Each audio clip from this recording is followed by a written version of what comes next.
O arco da Soro Society é considerado por muitos o melhor arco de Bleach. Será que é verdade? Nesse arco temos Ichigo vs Araki, Ichigo vs Byakuya, a revelação do melhor vilão da obra, o Aizen, e muito mais. Mas será que isso é o suficiente para ele ser considerado o melhor arco de Bleach? Nesse vídeo vou analisar a fundo os segredos do arco da Soro Society. Então assista esse vídeo até o final para não perder nenhum detalhe.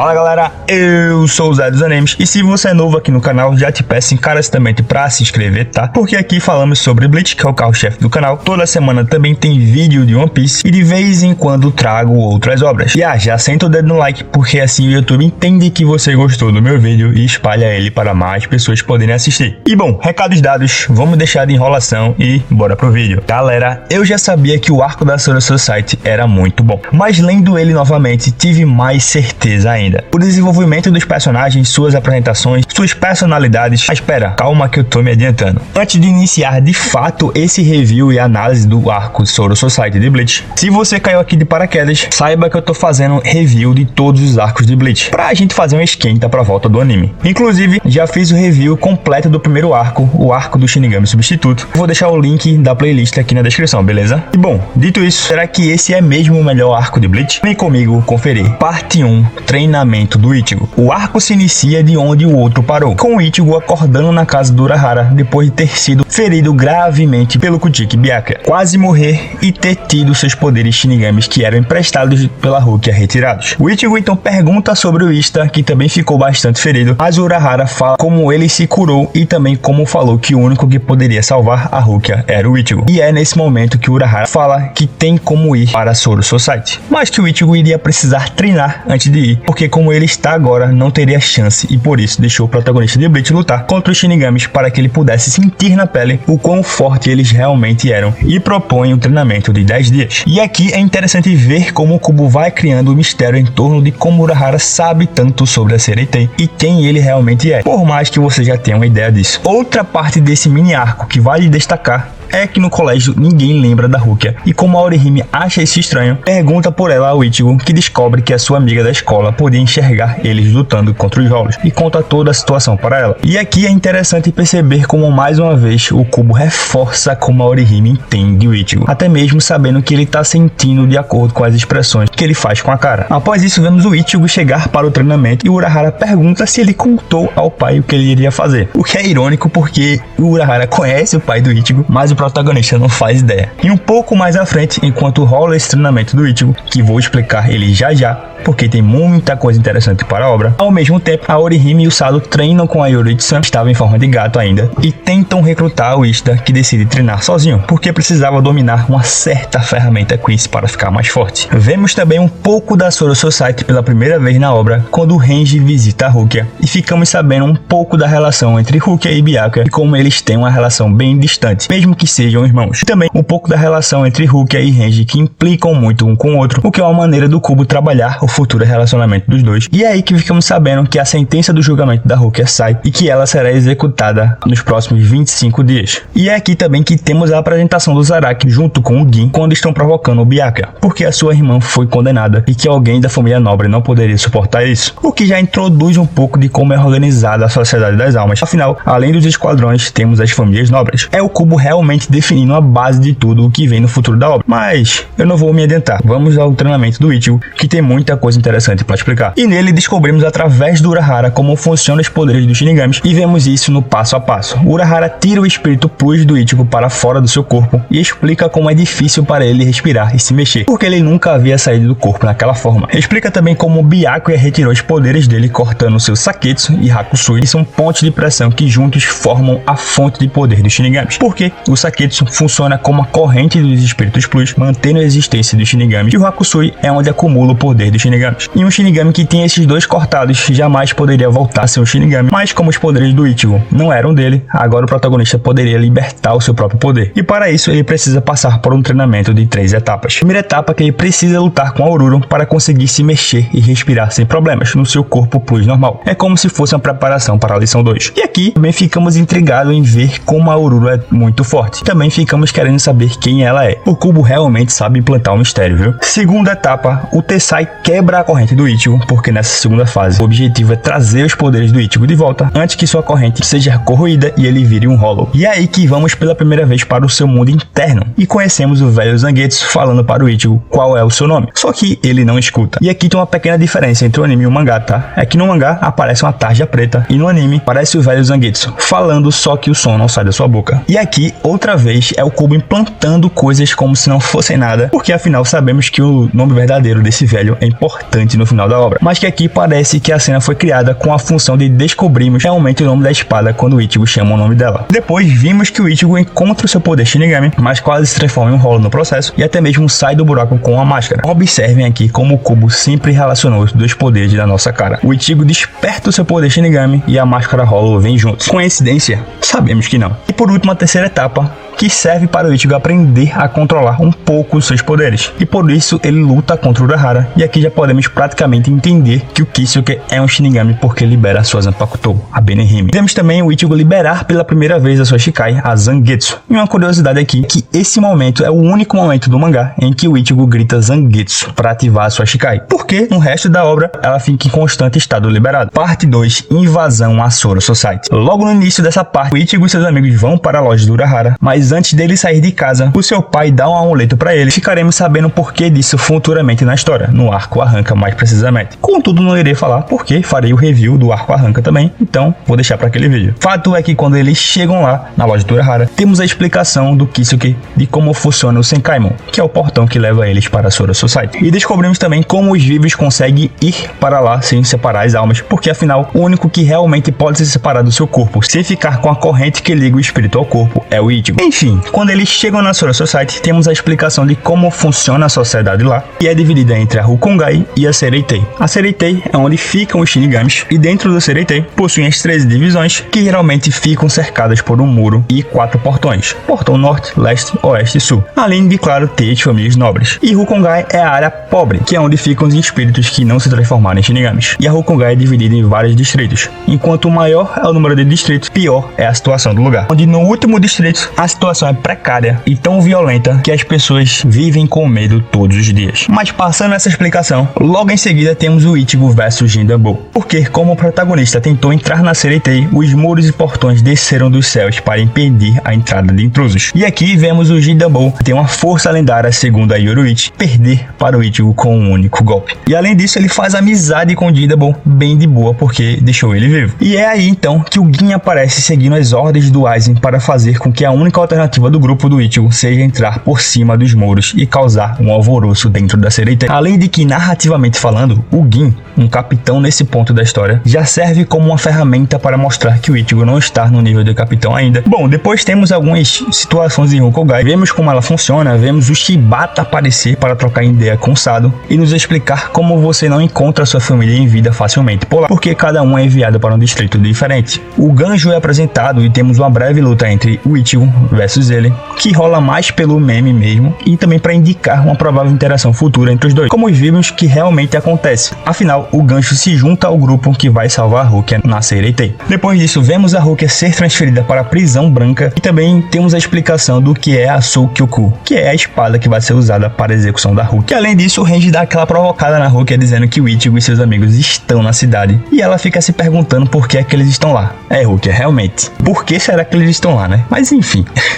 Após o Renji sair de lá, temos a apresentação do Aizen, que ele parece gente boa, inocente o rapaz, e ele começa a mexer uns pauzinhos falando com o Renji. Depois disso, a Kukakushiba é apresentada e vemos o treinamento para o Ichigo e seus amigos serem lançados na Soro Society, que também tem alguns pontos bem interessantes, porque mostra o uso de Hiroku para diversas coisas, já que o método que eles utilizam para manter aquele campo de energia e para fazer o lançamento do grupo do protagonista é baseado em como os Shinigamis usam os Kidous. Também temos algumas menções sobre a história dos irmãos Shiba, um diálogo um pouco tenso entre Ganjo e a sua irmã Kukaku sobre o seu irmão que morreu. E é muito interessante como o Cubo planta a semente aqui para ser explorada lá no final do arco. Depois desse ponto, temos a reunião dos tenentes e a reunião dos capitães. Temos alguns tenentes apresentados bem brevemente, afinal todos não estão na cena ainda. Mas o mais interessante é a primeira reunião dos capitães, porque tem aquela cena icônica dos capitães enfileirados e já mostra a personalidade de alguns, como do Zaraki, do Mayuri. Mas o foco principal da reunião é no Gin. Afinal, a reunião foi feita justamente para falar do do comportamento dele de ir atrás dos invasores fora da sua jurisdição. Só que a reunião é parada porque o grupo do Ichigo começa a invadir a Sereitei nesse momento, o que faz com que o Zaraki saia correndo e os capitães vão andando, e é nesse momento que temos aquele diálogo entre o Gin e o Aizen, que foi feito de propósito para o Itsugai escutar e ficar com a pulga atrás da orelha. E por falar na invasão da Sereitei, quando o grupo do Ichigo atravessa o, entre aspas, campo de força no céu da Sereitei, o grupo é separado em vários times.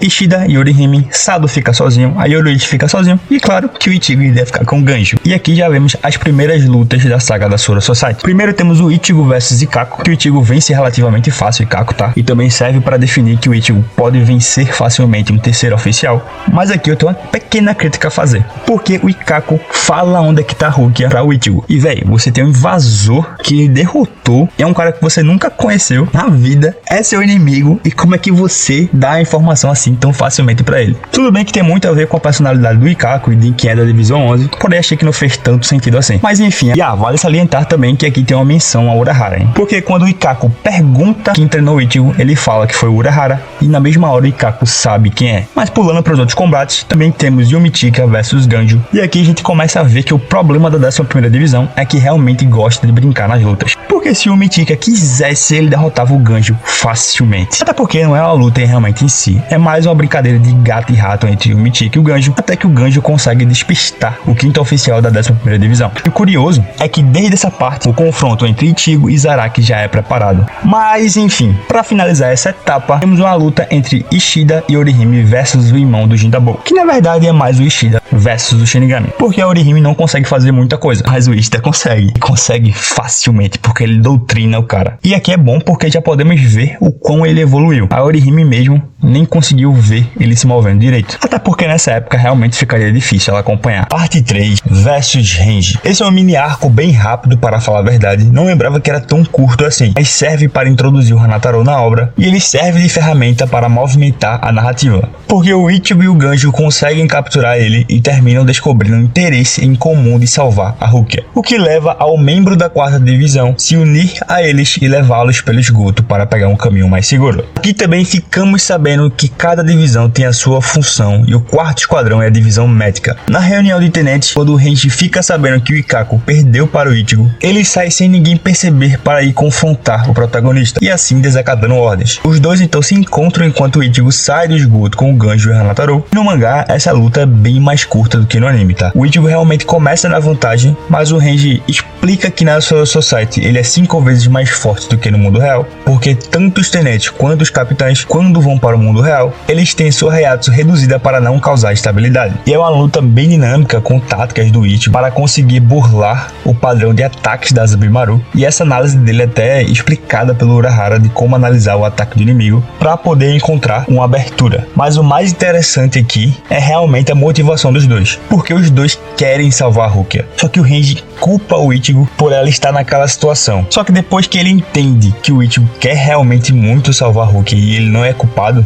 ele pede para o protagonista de Bleach salvá-la.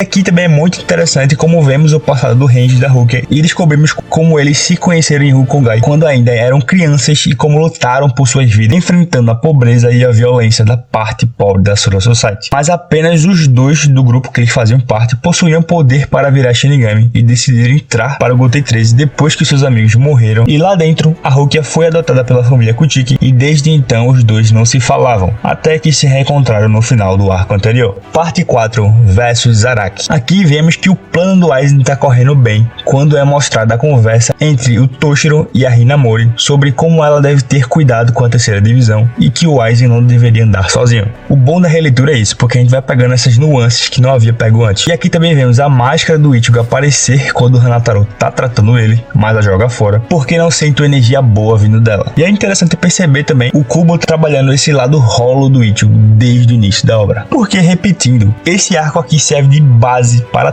tudo que vem mais à frente. Mas enfim, vemos o Aizen conversando com a Hinamori enquanto escreve uma carta para ela, essa maldita carta. E até que no outro dia vemos que o capitão da 5ª divisão está morto, entre aspas, né? E tem toda a treta entre a Hinamori e o Kira, porque a tenente da 5ª divisão tenta atacar o Gin, mas o Toshiro aparece para intervir na briga. E uma coisa que vale destacar aqui é a confiança também do Ichigo nos seus amigos, porque quando o Ganjo pergunta se tá tudo bem com os outros, o Ichigo elogia cada um deles com as suas características mais marcantes e diz que, por exemplo, o Shed não pode perder. Mas vimos que deu ruim para o amigo do protagonista, né? Porque ele deu de cara com o capitão da 8ª divisão, o Kyoraku, e perde facilmente para ele. Mas podemos notar que o poder do Sado é equivalente ao terceiro oficial, que conseguiu derrotar o terceiro em comando da 8ª divisão. E vemos também a relação entre o Kyoraku e a Nanao, e também um pouco da personalidade dele, que é tranquila e prudente, e que por causa disso manteve o Sado vivo. Porque se fosse a maioria dos outros capitães, ele estaria morto, com certeza. Mas o ponto alto dessa parte é Ichigo versus Araki, um confronto que estava prometido desde a luta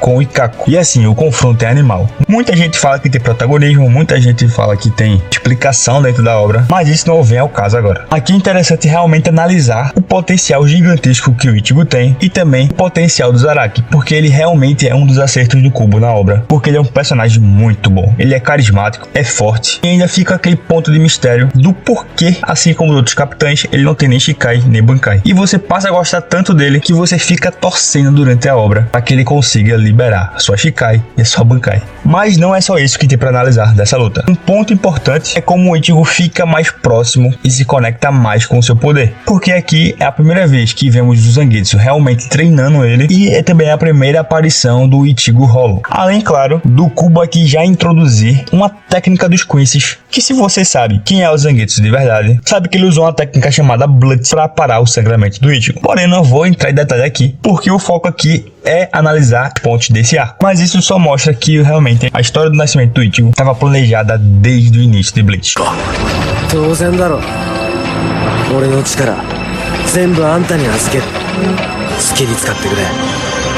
そして俺に力を貸してくれ。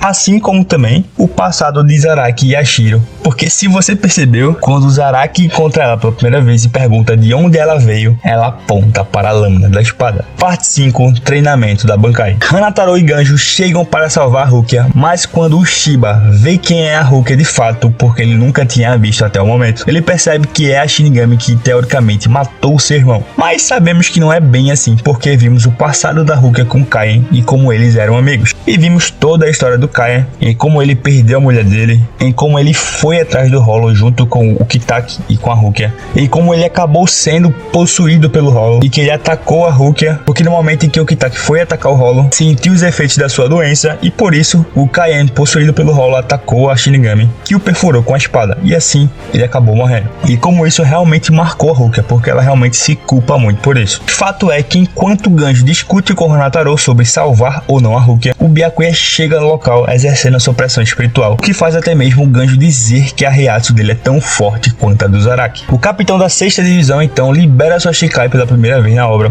assim Bozakura, e corta o Ganjo por inteiro e o deixa desacordado, enquanto a Rukia grita para ele fugir, e quando o Byakuya vai atacar ela e o Hanataro, o Kitaki aparece e intervém segurando o braço dele. E quando os dois começam a conversar, uma Reiatsu de nível capitão é exercida no local e vemos o Ichigo chegando para proteger seus amigos. E ele chega usando um artefato que pegou da Yoruichi momentos antes, quando ela mostrou a sua verdadeira forma para ele, e também perguntou o que era a máscara Hollow, que apareceu com ele novamente, e é o Kubo jogando mais uma semente para o futuro da obra. Bom, depois disso vemos o Ichigo versus Byakuya mais uma vez, e o Ichigo mostra que pode acompanhá-lo, mas quando o capitão vai liberar a sua Bankai, a Yoruichi-san chega, acerta o Ichigo com a técnica de anestesia e tem uma breve batalha de Shunpo contra o Byakuya, e mostra que eles tinham uma relação de amizade no passado. Eu não sei vocês, mas eu gosto muito dessa dinâmica de como o Kubo vai jogando as relações entre os personagens aqui e ali durante o arco. Depois disso, somos introduzidos aos conceitos de Bankai por parte da Yoruichi-san, em que as Zanpakutos dos Shinigamis possuem um estágio final acima da Shikai, e que as torna 5 a 10 vezes mais fortes. E esse poder é alcançado em média de 10 anos de treino, mas que o Ichigo aprenderia em 3 dias usando o método que Urahara criou para despertar o seu Bankai. E é aqui que é revelado que ele é o ex-capitão da 12ª divisão do Goten 13. E assim, narrativamente falando, isso aqui é uma recompensa, tá? Para o leitor, porque é algo que vem sido mantido mistério, devagarinho vão tendo relações e citações durante o arco, e que aqui finalmente é revelado realmente qual é a relação do Urahara com as 3 divisões. Mas enfim, fato é que nesse período que o Ichigo começa a treinar, temos a luta entre o Ishida e o Mayuri. E essa luta, velho, o Kubo realmente consegue finalizar o Mayuri. Porque eu não sei vocês, mas quando eu tava relendo essa luta, eu senti um ódio do Mayuri. E fiquei me perguntando que realmente, ele realmente é um personagem muito legal e interessante, mas ele é muito sádico, velho. Como é que os caras deixam um cara desse solto? Porque basicamente o avô do Uryu morreu por causa dele. E eu fico me perguntando como é que o Ishida fica tranquilamente de boa com ele no arco dos arrancas. Isso é bom porque serve de escape pra gente conhecer um pouco mais dos Quincy's e ver algumas habilidades do Ishida, como por exemplo Hansou Tengai, que é uma habilidade que não é comum os Quincy's usarem, e por isso o Mayuri até diz que o Ishida é um prodígio. E vemos também o resultado do seu treinamento, e ficamos sabendo que se o Ishida retira aquela luva, ele libera Quincy Let Steel, que é o maior poder dos Quincy's, e tipo, o Ishida fica absurdamente mais forte. Só que é uma faca de 2 gumes, que ao usar esse poder, após a luta ele vai perder os poderes Quincy's. Mas outro ponto que devemos destacar aqui é que é nessa luta também que vemos a primeira Bankai de Bleach ser mostrado, e é a Bankai do Mayuri. Mas enfim, para fechar essa parte do Bleach, temos o treinamento em si do Bankai, e vemos que funciona da seguinte forma: o Ichigo materializa o espírito da Zanpakuto no mundo real, e assim o Ichigo precisa encontrar a Bankai dele no meio de várias lâminas e conseguir derrotar o Zangetsu. E é até interessante aqui ver que tem uma fala do velho Zangetsu, que ele diz que somente aquela espada pode me derrotar. Parte 6, manhã da execução. E pense numa manhã agitada no CRT, viu? Nós temos a luta entre Zaraki versus Tousen Komamura, e aqui podemos ver o quão realmente um animal lutando é o Zaraki, porque ele detona o Tousen como se não fosse nada. O Tousen libera sua Bankai, que tem um poder bem apelão, e o Zaraki ainda assim consegue derrotar ele. Mas o interessante aqui é realmente ver a filosofia do Tousen. Ele diz que vê o Zaraki como uma ameaça desde o dia que ele chegou na Sora Society. E assim, né? Embora ver, né, Tousen? Hipocrisia aí tá em dia, né? Mas eu tô me adiantando, chegaremos lá. O fato é que o Zaraki, quando vai matar o Tousen, o Komamura intervém e os dois começam a lutar. O Komamura até libera seu Bankai, só que aí quando os dois vão começar a lutar, o Komamura sente a reação do Valiyama e corre atrás dele. E aqui é interessante observar a passagem de tempo que o Kubo quer nos mostrar, porque tanto essa luta do Zaraki contra os dois capitães, quanto o Ikako versus o Iba e o Izagi versus Yumichika, acontece ao mesmo tempo em que tá rolando Yamamoto versus Kyoraku, Yukitake, Yoruichi versus Soifon e Ichigo versus Byakuya. E eu vou falar um pouco sobre cada luta, tá? Mas primeiramente eu preciso falar algumas coisas, como por exemplo o embate entre o Renji e o Byakuya, que cronologicamente é antes disso, em que o Renji libera sua Bankai pela primeira vez e o Byakuya também. E é interessante perceber como a relação entre os dois era nessa época e como futuramente ela amadurece bastante, onde os dois viram realmente mais companheiros, diferentemente de como era nessa época, onde era realmente uma relação estritamente profissional. E galera, essa parte aqui da manhã da execução rende algumas das cenas mais memoráveis de Bleach. O Ichigo salvando a Rukia da Soukyoku, o Kyoraku e o Kitaki destruindo ela, o Ichigo derrotando os 3 tenentes como se não fosse nada, e claro, aquela famosa frase: eu já disse que eu posso ver seus movimentos, Kutiki e Byakuya. E o início da luta entre Ichigo e Byakuya, que é realmente sensacional e com certeza uma das melhores lutas de Bleach. Mas dá uma segurada que eu já vou chegar nela, tá? Mas primeiramente eu quero falar sobre as outras lutas. Yamamoto versus Kyoraku e o Kitaki realmente foi bem curta, tanto no anime quanto no mangá, não mostra muito, serve apenas para realmente mostrar a liberação das espadas dos 3, mas é curioso perceber a ligação entre os 3, porque os 2 capitães mais novos foram alunos de Yamamoto e eles são os primeiros capitães formados na escola dos Shinigamis, e o Yamamoto realmente os vê como filhos. Vimos também a Yoruichi e a Soifon, e vemos também a relação entre as duas, e aí descobrimos que a Yoruichi realmente fazia parte do Goten 13 também, e que havia sido capitã da 2ª divisão, e que a luta entre as duas era realmente mais como a Soifon se sentia em relação a Yoruichi ter abandonado ela, do que em relação a algo sobre o Gotei 13. Agora, voltando para Ichigo vs Byakuya, é interessante ver como o próprio Byakuya observa que o Ichigo não está lutando contra ele, mas sim contra o sistema do Gotei 13. E é interessante também ver a motivação do Byakuya para querer assassinar sua irmã, porque era meramente por cumprir ordens e servir de exemplo para os outros Shinigamis, porque como alguém da família nobre, ele deveria mostrar o exemplo. De primeiro momento pode parecer realmente que ele é cuzão e tudo mais, se a gente analisar, trazendo para o mundo real, por exemplo, se alguém da sua família realmente fosse um criminoso, você iria querer que ele fosse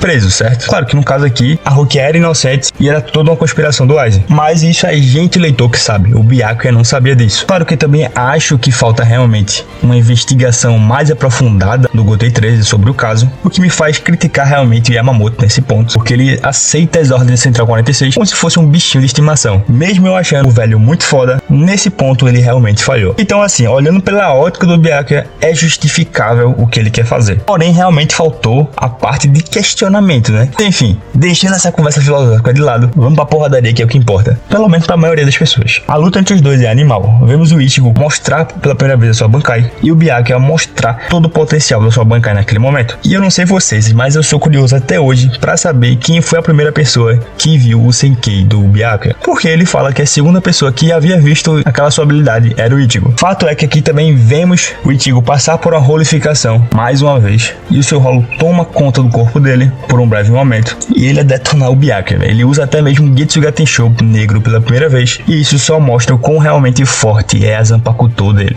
Bankai! Após finalizar toda essa etapa das lutas, temos a reviravolta na história, que é quando o plano do Aizen realmente começa a ser colocado em prática. Porque vemos o Toshiro e a Hanjiko indo até a Central 46 e lá descobrindo que todos os membros estão mortos. E lá ele encontra o Gin e o Aizen, que haviam aparentemente matado a Hinamori, mas que realmente a gente sabe que ela não morreu. E descobrimos que o Aizen é a cabeça de tudo, por trás de toda a conspiração. A Unohana chega no local junto com a Isane, porque ela estava desconfiada desde que examinou o corpo do Aizen, mas não tinha como provar. Mas a luta não acontece porque o Aizen e o Gin se teleportam para a montanha, onde ele teve a luta entre o Ichigo e o Byakuya. Lá acontece o primeiro encontro entre o Ichigo e o Aizen.